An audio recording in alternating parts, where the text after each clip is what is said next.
Bonsoir à tous, bienvenue dans ce décrochage exceptionnel sur France 3 Lorraine pour les débats d'entre-deux tours des municipales, scrutin dont la deuxième manche a été fixée au dimanche 28 juin. France 3 Lorraine vous propose 9 grands débats, dont celui de ce soir consacré à Forbach, la principale agglomération de Moselle-Est. Forbach où il y a une quadrangulaire. Il s'agit de désigner celui qui succédera à Laurent Kalinowski, le maire sortant socialiste qui ne se représente pas. Les 4 candidats qualifiés pour ce second tour sont évidemment présents sur ce plateau. Je vais vous les présenter tout de suite en commençant par Alexandre Cassaro. Bonsoir et bienvenue. Bonsoir. Vous êtes à la tête de la liste Un nouveau départ pour Forbach. Ensuite, Éric Diligent, bonsoir, bienvenue. Bonsoir. Merci. Vous conduisez la liste Forbach, notre passion. Christian Perron, bonsoir et bienvenue sur ce plateau. Bonsoir. Vous êtes à la tête de la liste Forbach Avenir. Et enfin Thierry Homberg, donc, qui est arrivé 4e du premier tour avec la liste Avec vous pour Forbach. Bonsoir et bienvenue. Bonsoir et merci. Alors, que s'est-il passé lors de ce premier tour des élections municipales à Forbach? C'était le dimanche 15 mars. On revoit tout cela avec Aurélie Renard. Forbach, en quelques mots et en quelques chiffres, eh bien, cela donne ça. Forbach est une sous-préfecture de Moselle située tout au nord du département, à la frontière avec l'Allemagne. Elle compte 21 552 habitants, ce qui en fait la première ville de l'ancien bassin houiller de Lorraine. Le maire sortant, c'est lui, Laurent Kalinowski, du Parti socialiste. Il a décidé qu'il ne se représenterait pas, il ne brigue pas de nouveau mandat. La course à sa succession est donc ouverte. Qu'a donné le premier tour de mars dernier? Eh bien, regardez, 8 listes étaient en lice avec Alexandre Cassaro de l'Union du Centre, soutenu par la majorité gouvernementale. Il est arrivé en tête avec 21,7% des suffrages, suivi d'Éric Diligent, 19,3%, Christian Perron, d'hiver droite, 15,4%, ou encore Thierry Homberg, d'hiver gauche, 13,5% des voix. La surprise, elle est venue de lui, Florian Philippot, des Patriotes. Il ne s'est pas qualifié pour le second tour alors qu'il l'était qualifié il y a 6 ans. Il ne fait que 9,7% des voix. Il rate le second tour pour quelques voix à peine. Aziz Bendawadji, Anthony Thiel, Lucien Terragnolo, pour le Rassemblement national, ne sont pas qualifiés non plus. À quoi va ressembler le second tour? Eh bien, regardez, les 4 qualifiés ont décidé de se maintenir. Pas d'alliance, pas de fusion. 4 listes donc en concurrence. Alexandre Cassaro, Éric Diligent, Christian Perron. La droite qui avance divisée et Thierry Homberg pour la gauche. Une certitude, dans ce scrutin, il sera forcément très très serré. Voilà donc pour ce premier tour. Alors la première question que j'avais envie de vous poser, messieurs, c'est de savoir s'il était opportun d'organiser un deuxième tour dans 2 semaines, alors qu'il y a encore en France une crise sanitaire. Je me tourne vers Alexandre Cassaro, qui est arrivé en tête du premier tour. Quel est votre point de vue sur la question ?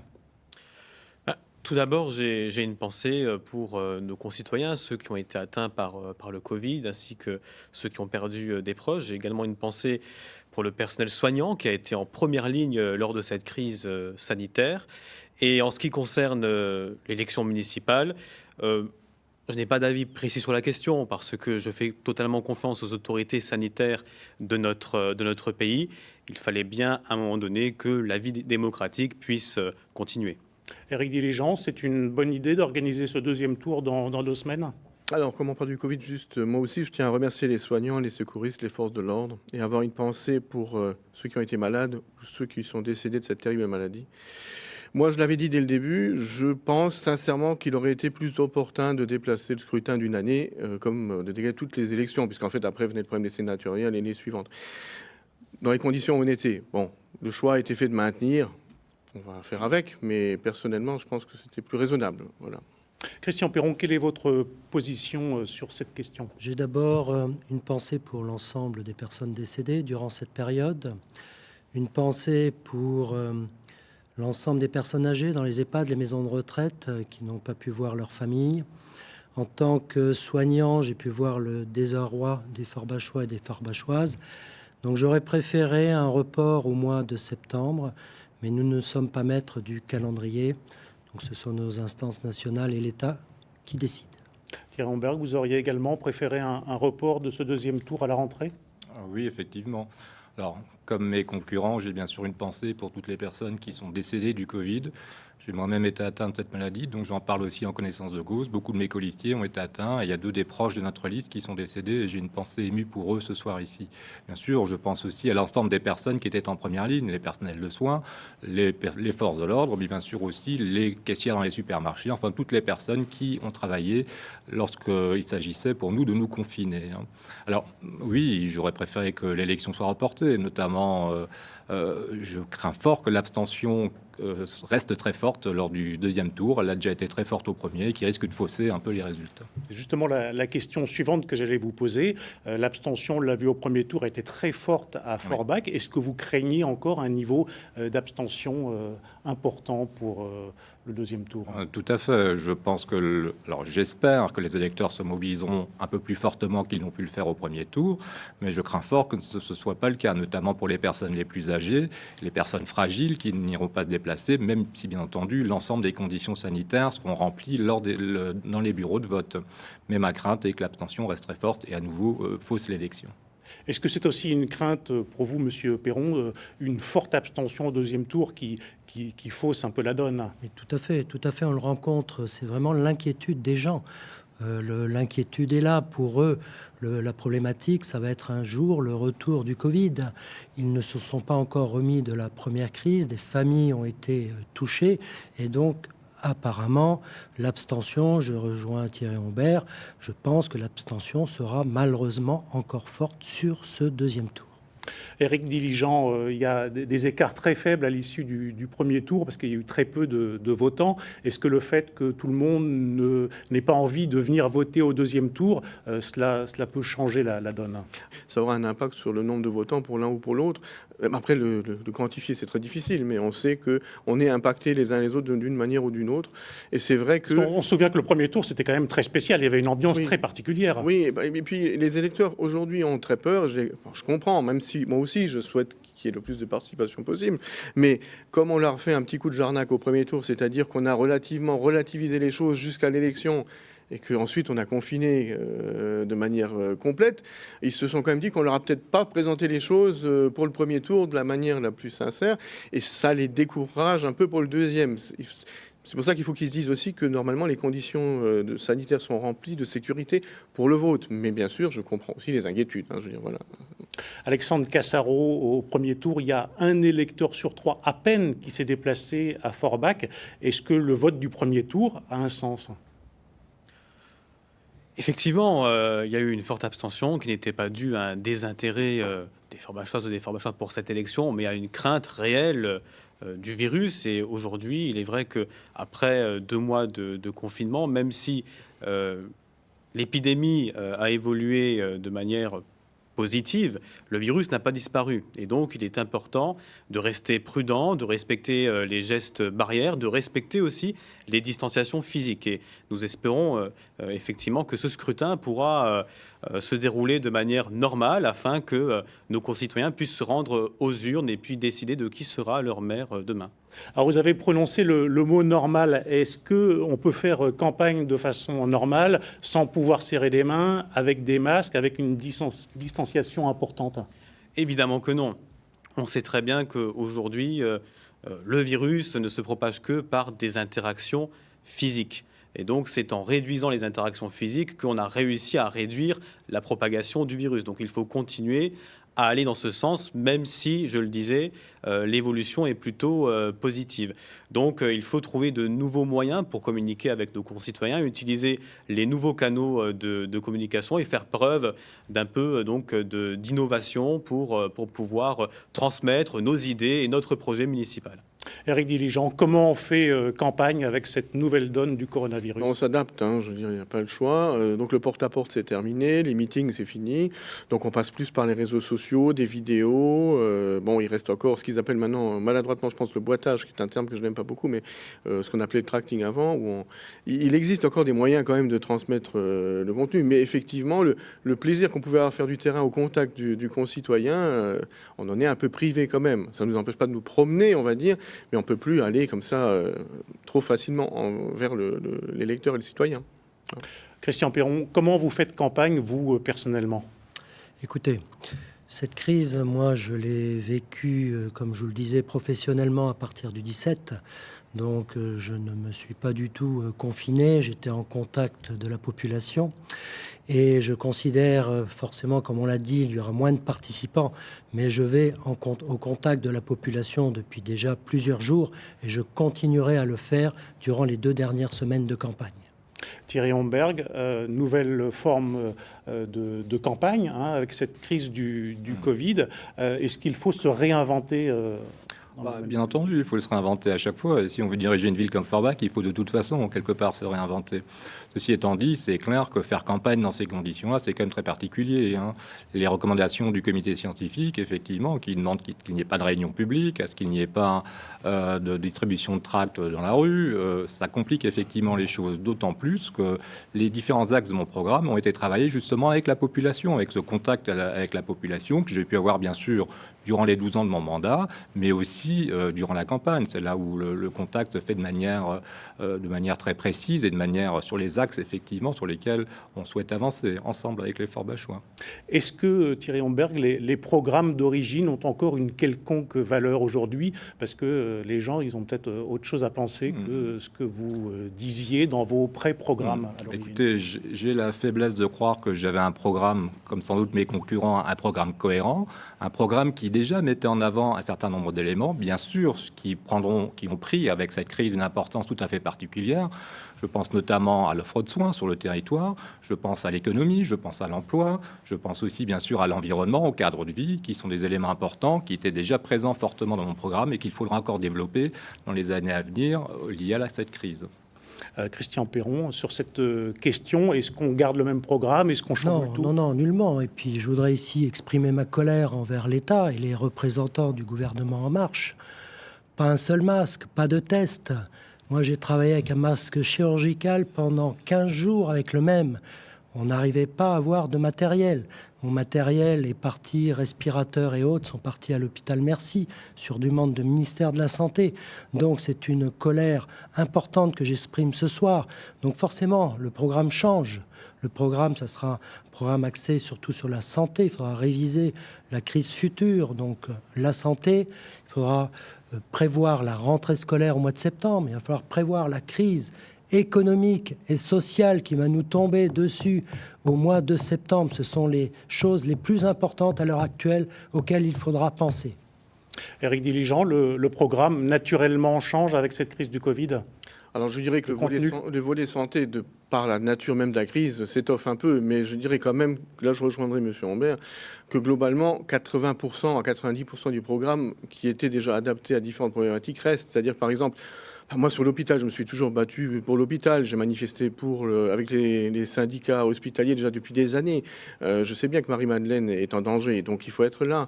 Il y a différentes problématiques où on est là. Je me suis battu contre la politique de l'ARS en matière budgétaire, de gestion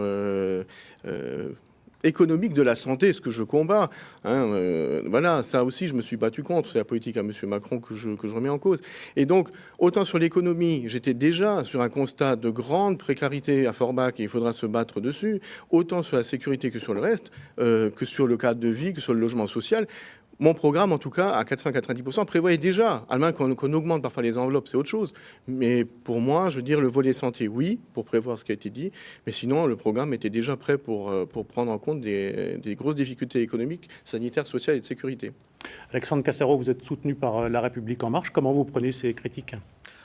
Tout d'abord, ce qu'il faut dire, c'est que, évidemment, cette crise sanitaire a provoqué aussi une crise économique et sociale.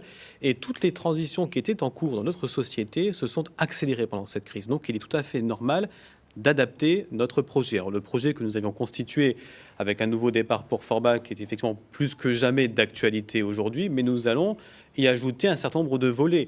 Effectivement, protéger les Forbachois en termes de santé, mais aussi soutenir nos établissements de santé, notamment sur l'hôpital Marie-Madeleine. Il faut que nous obtenions 8 lits de réanimation à l'hôpital Marie-Madeleine. Nous devons aussi parler d'emploi. Il faut préserver l'emploi chez nous et donc préparer nos entreprises à la transition numérique. Nous devons aussi davantage parler d'écologie parce que nous avons remarqué avec le confinement que la nature avait repris ses droits. Donc il va falloir travailler sur la consommation locale, mais également sur une démarche éco-exemplaire. Nous pourrions aussi parler de solidarité. santé, vis-à-vis des plus démunis, vis-à-vis de nos seniors, mais également vis-à-vis des victimes de violences conjugales, parce que ça a été un des désagréments de ce confinement. Et enfin, il faut aussi que nous ayons un volet plus prégnant sur l'éducation, parce que ce que nous avons remarqué pendant cette période, c'est que pendant 2 voire 3 mois, eh bien, certains enfants n'ont pas pu aller à l'école. Et donc, les inégalités se sont creusées, sans parler des inégalités en termes de numérique, la fracture numérique. Donc, nous devrons travailler sur l'ensemble de ces sujets. Alors, on a parlé de l'hôpital, je voudrais vous entendre sur cette question. Des lits de réanimation, tout le monde est d'accord pour dire qu'il en faut à Forbach. La crise du Covid a peut-être réveillé des consciences. Est-ce que c'est pas un peu tard de le dire maintenant, une fois que la crise est passée ? Enfin, mieux vaut tard que jamais, hein, disons-le clairement. Maintenant, je vais un peu être redondant sur ce que j'ai dit, c'est que la politique budgétaire menée par l'État depuis des années, je ne dis pas que c'est seulement le gouvernement Macron, mais qu'il a maintenu par la suite, autant sur les services publics que sur le domaine particulier de la santé, a été mauvaise. On va dire ce qui est. On a supprimé depuis des années de nombreux lits, on a supprimé des places de soignants, et dans les services publics, que ce soit de l'enseignement ou d'autres, on a supprimé beaucoup de postes. Et aujourd'hui, on voit qu'on est arrivé à l'os depuis bien longtemps, j'ai souvent dénoncé, et que demain, il faudra réfléchir à une vraie politique publique, de services publics, avec des moyens. Bien sûr, il faut toujours rester raisonnable dans les moyens qu'on met, mais une vraie politique de santé. Et donc, aujourd'hui, on s'en rend compte, malheureusement un peu tard, mais j'espère que ça amènera des changements par la suite. En tout cas, moi, c'est des changements que je défends depuis longtemps. Christian Perron, des lits de réanimation, c'est une priorité Tout à fait. Tout à fait. On a pu voir, il y a des lits à Saint-Avold, à Sarreguemines, pas de lits de réanimation à Forbach. Il faut savoir que le conseil... le président du conseil de surveillance, donc est logiquement le maire de Forbach, il est là pour juger des choix stratégiques de l'hôpital. Nous avons trop de normes administratives en France. Il va falloir libérer le territoire, libérer l'hôpital, de telle manière à ce que le budget, on puisse le gérer sur un territoire propre à la Moselle-Est. Donc, plus de matériel, plus de lits de réanimation. Il faudra aussi plus de matériel de base. On manquait de blouses. Il faut voir, les soignants étaient en sac poubelle. Donc, des masques, des calots sur blouse, sur chaussures, c'est excessivement important. Au fil des années, on a trop baissé la garde. Exactement. Ensuite, une meilleure coopération entre la médecine de ville et la médecine d'hôpital. Il ne faut pas l'oublier. Donc, il faudra aussi aller chercher plus de médecins généralistes, spécialistes sur notre secteur, la montée de maisons médicalisées mais pluridisciplinaires, de telle manière à soulager les urgences qui sont dans la bobologie, qui ne doivent pas arriver à Marie-Madeleine, mais doivent rester sur la médecine de ville, avec des maisons médicalisées qui seront ouvertes durant la période nocturne. Thierry Homberg, des lits de réanimation, c'est aussi une priorité pour vous. Je vais vous poser la question franchement, directement. Oui. Vous étiez premier adjoint de Laurent Kalinowski. Pourquoi vous n'avez pas fait suffisamment pour l'hôpital? Écoutez, je suis moi-même toujours membre du conseil de surveillance, donc dire que l'équipe municipale en place n'a pas fait assez pour l'hôpital, je ne suis pas sûr que ce soit forcément la vérité. Ceci étant dit, je n'ai pas attendu effectivement la crise pour défendre l'hôpital. D'ailleurs, durant la campagne, j'étais voir la directrice de l'hôpital pour ensemble, on puisse voir ce qu'il était important de faire.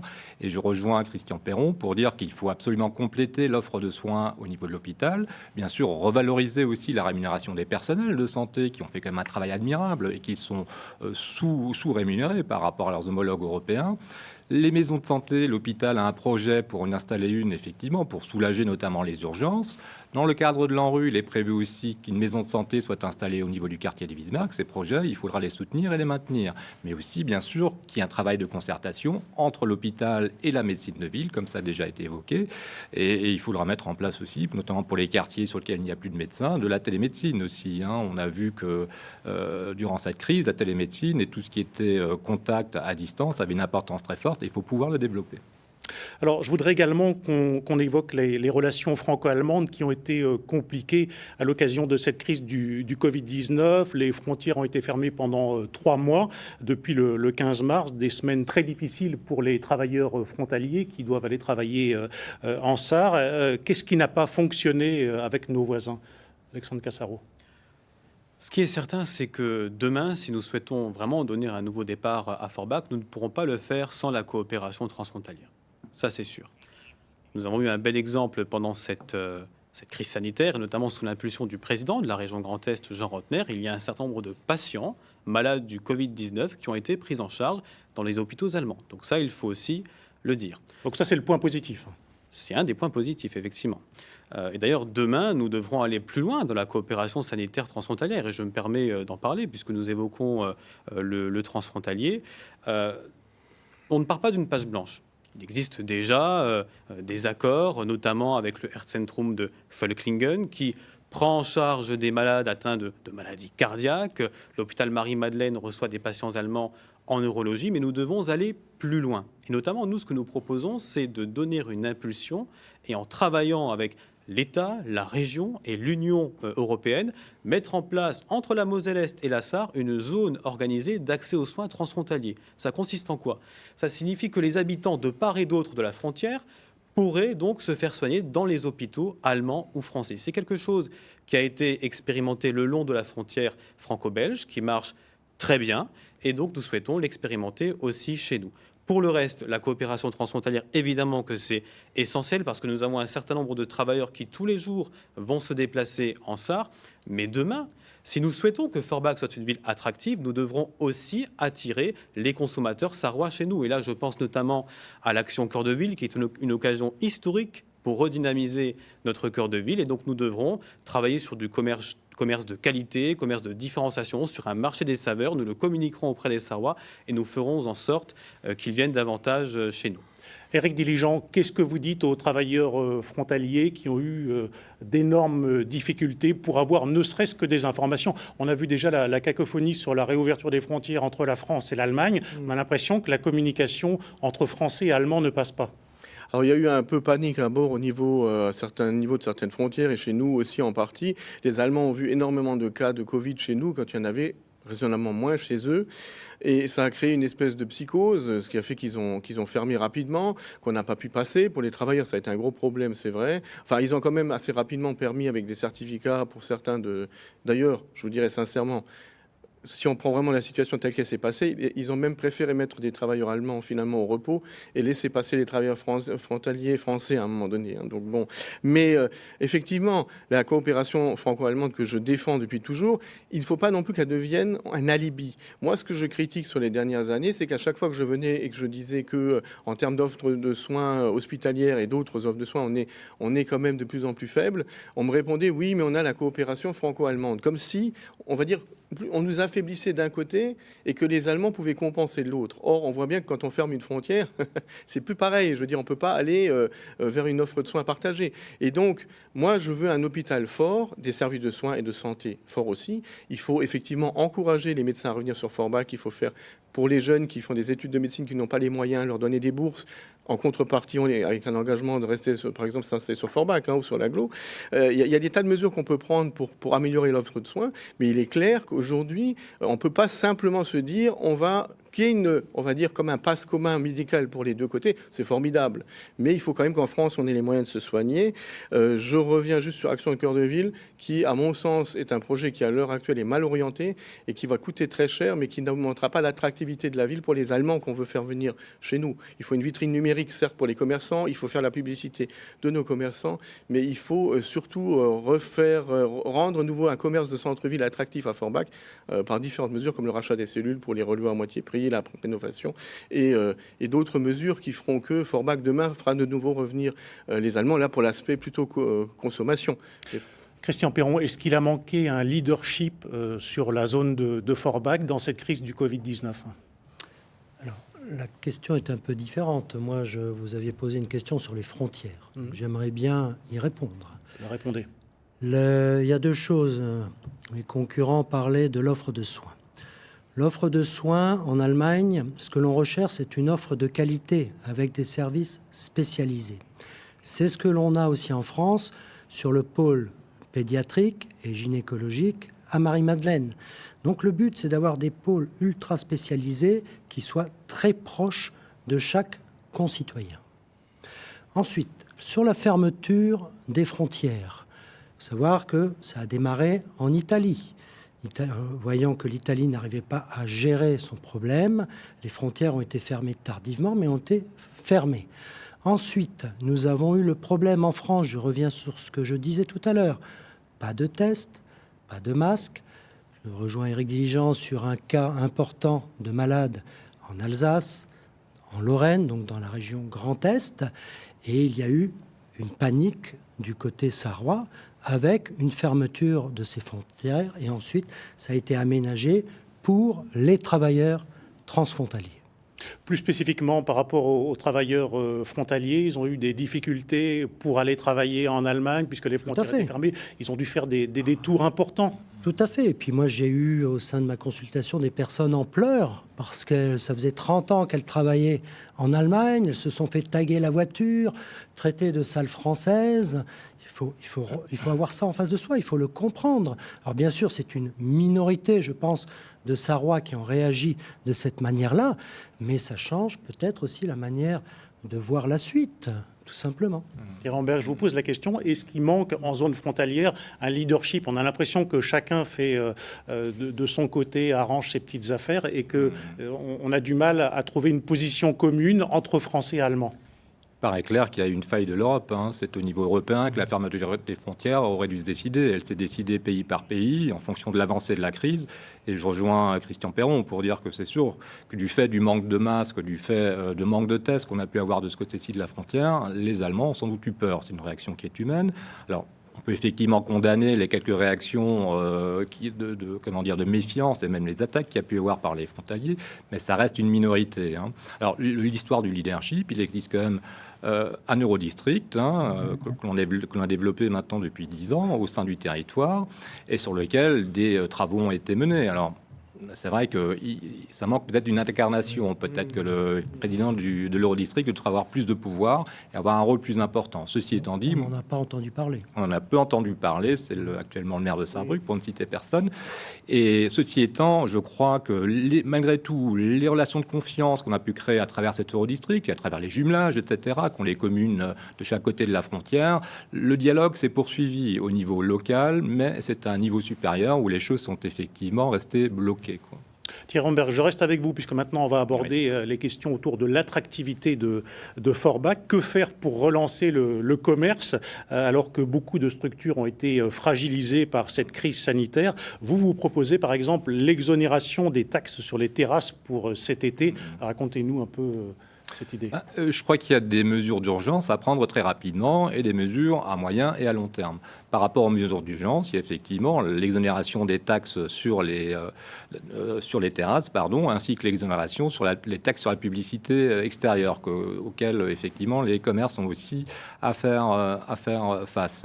Alors ça, c'est une aide d'urgence, mais je crois qu'on peut la compléter aussi à travers des bons d'achat qui auraient un double ou même un triple objectif.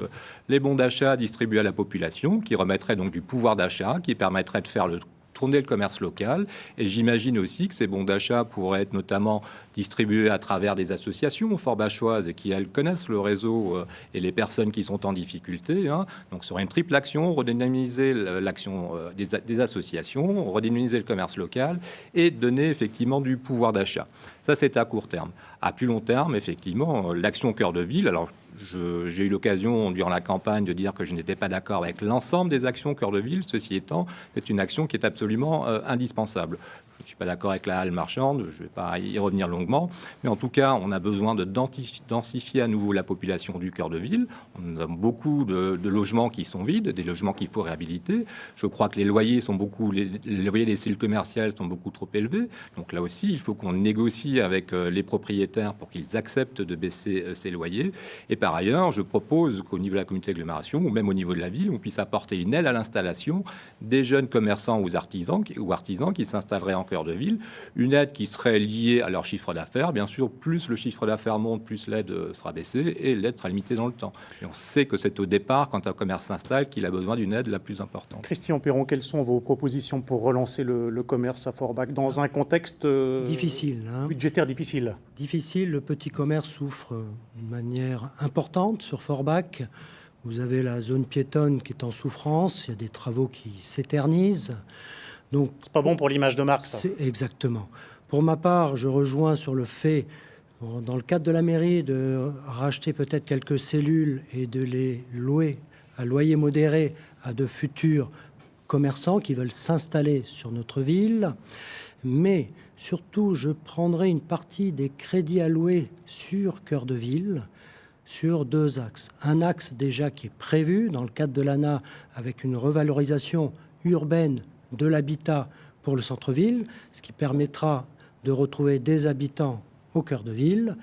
Et le deuxième axe, de redynamiser le commerce à Forbach par l'utilisation d'une partie des crédits.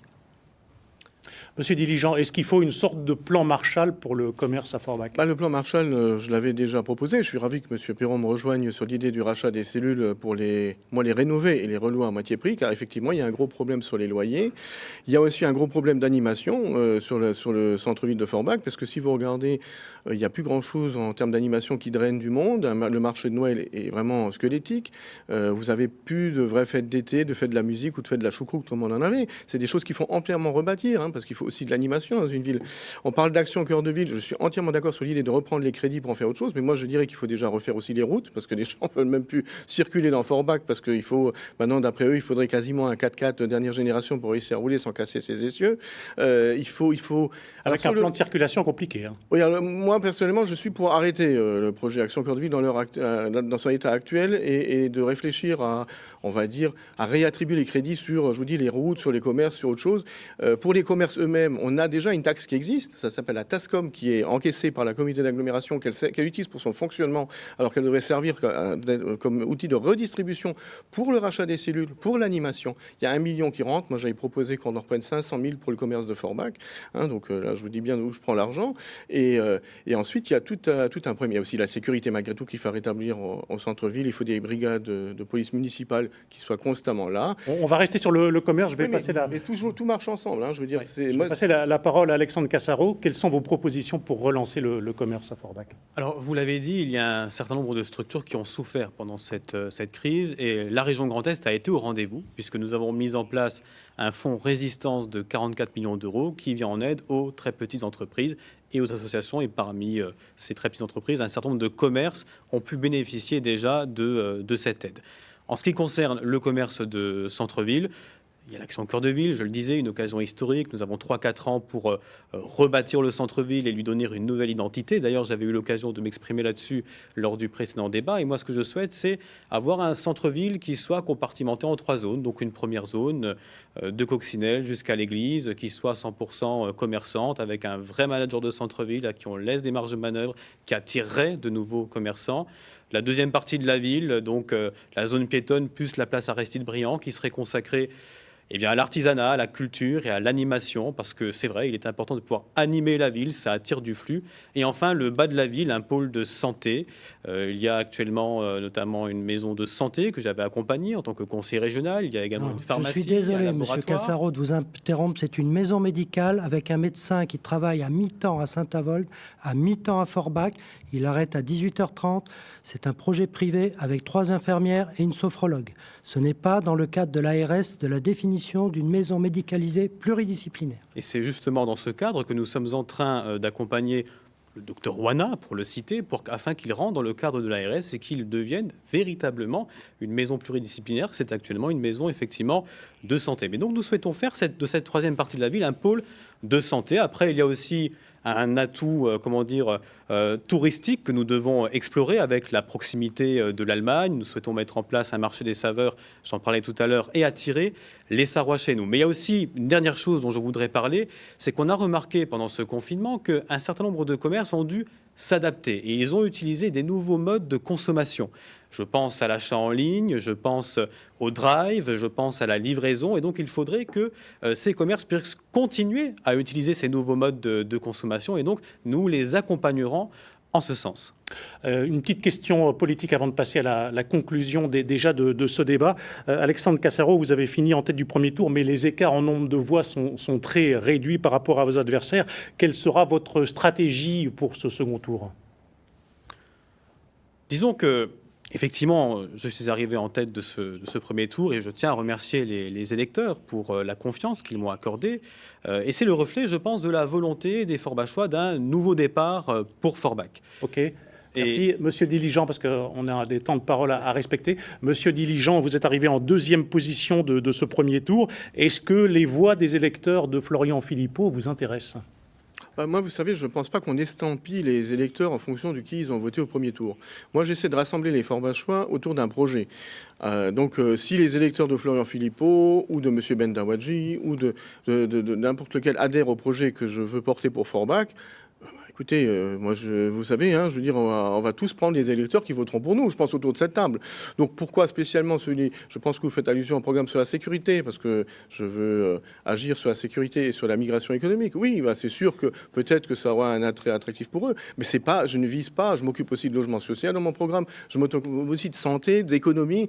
On ne peut pas réduire tout mon programme que à ça pour parler des transferts de voix. Merci. Christian Perron, donc vous êtes arrivé en troisième position avec un très bon score de 15%. Comment faire mieux dans 2 semaines ? Tout simplement, je fais un appel donc aux Forbachois et Forbachoises. Le but au soir du 28 juin, c'est qu'ils viennent voter pour ma liste, pour quelqu'un d'expérience, quelqu'un qui a du concret sur Forbach et qui rentre dans les attentes des Forbachois. Alors Thierry Homberg, vous avez terminé 4e du premier tour. Est-ce que vous pouvez encore gagner cette élection ? Écoutez, oui, sinon je pense que je ne serais pas là ici ce soir, quoi. J'aurais remballé mes goules. Je crois que, on l'a évoqué, l'abstention déjà, l'abstention qui a été très forte, il faut pouvoir remobiliser une partie de l'électorat. Et je pense qu'effectivement, par rapport aux valeurs que je porte, on peut rassembler autour de mon projet les gens qui pensent comme moi, mais j'y reviendrai dans ma conclusion. Je m'interroge juste sur le nouvel élan que veut donner Monsieur Cassaro-Laville, parce que quelque part, il reprend intégralement le programme de M. Kalinowski. Moi, je m'en suis dissocié, quoi. Il le reprend intégralement. Pourquoi vous en êtes dissocié du programme de Laurent Kalinowski ? Écoutez, tout simplement parce qu'il ne m'a plus écouté. J'avais des avis divergents sur la manière d'organiser l'action cœur de ville, ainsi que sur les projets en rue. Il a passé outre mon avis, et moi, ce que je souhaite, c'est qu'on puisse être dans un dialogue. Ce dialogue a été rompu, mais malheureusement pas par moi. On arrive déjà à la fin de ce débat. Je vous propose de conclure. Vous allez avoir chacun 30 secondes pour vous exprimer, pour conclure ce débat. C'est Alexandre Cassaro qui commence. Chères Forbachoises, chers Forbachois, nous traversons ensemble une crise sanitaire sans précédent, et la prochaine municipalité devrait être davantage protectrice. Protectrice en termes de sécurité, avec notamment plus de présence policière, protectrice en termes de santé, en défendant les établissements de santé à Forbach, protectrice en termes d'emploi, en préparant nos entreprises aux défis de demain, protectrice en termes d'éducation et protectrice vis-à-vis des seniors, parce qu'une société qui ne prend pas soin de ses seniors n'est pas une société digne de ce nom. Donc, le dimanche 28 juin prochain, un seul vote utile pour le rassemblement des Forbachois. Merci. Nouveau départ 30 pour secondes Forbach. sont dépassées. Monsieur Perron, c'est à vous de conclure. Forbachois, Forbachoises, je veux redonner sa fierté à Forbach. Je désire un contrat de sincérité entre la nouvelle équipe et les Forbachois. Au soir du 28 juin, ou plutôt au matin du 28 juin, vous aurez un choix à faire entre nous 4. Monsieur Humbert, 12 ans de pouvoir à la mairie. Monsieur Cassaro, en même temps En Marche et de temps en temps républicain, au gré du vent. Monsieur Diligent, qui a construit un programme de destruction de ce qui s'est passé auparavant, et avec un projet, merci, je dirais, Monsieur Perron. Merci. Il vous faudra choisir. Monsieur Homberg. Comme je commençais à l'évoquer tout à l'heure, je vais effectivement rassembler les Forbachois autour de valeurs. Les valeurs de défense de l'intérêt général, à contrario de l'intérêt particulier, qui risque d'être défendu par certains des candidats ici présents ce soir. Je veux défendre aussi le service public. Le service public est important pour la France, on l'a vu dans le cadre de la crise. Bien sûr, la solidarité, la justice sociale, ainsi que la laïcité, et bien entendu l'environnement. Ce sont effectivement des bases sur lesquelles il faut travailler. J'ai évoqué les 4 axes principaux sur lesquels je souhaite travailler dans un avenir proche, la santé, l'économie, l'emploi, ainsi que l'environnement et le cadre de vie. Mais bien sûr, la sécurité et l'ensemble des autres éléments de mon programme resteront importants et sont à mettre en œuvre. Monsieur Diligent, c'est à vous de conclure. Forbachois, le 28 juin, voter utile, c'est voter pour un maire qui sera présent, un maire disponible, un maire bilingue, un maire qui a suivi les dossiers, un maire qui s'est opposé quand il a fallu le faire, autant sur la fiscalité que sur la santé, qui était là pour manifester et qui propose pour Forbach un vrai projet d'avenir avec une équipe compétente et qui se battra pour sa ville qu'elle aime beaucoup. Donc la ville qui nous tient à cœur, Forbach.